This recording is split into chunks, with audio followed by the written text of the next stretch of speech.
এই তোর ব্যাপারটা কি? তুই আমার কাছ থেকে 1000 টাকাটা নিয়েছিলি, টাকাটা কবে দিবি? তখন তো বলেছিলি টাকাটা 10 দিনের মধ্যে দিয়ে দিব, কিন্তু সেখানে 1 মাস হয়ে গেল, এখনো দিসনি। টাকাটা কবে দিবি?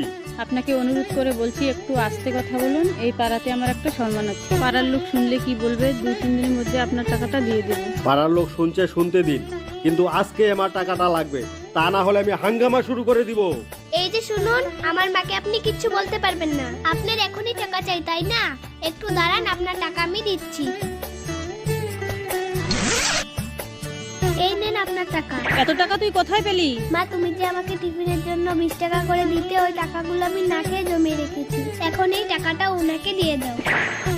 আপনার কপালটা খুব ভালো, আজকে আপনার সৎ মেয়েটার জন্য আপনার মান সম্মানটা বেঁচে রইলো।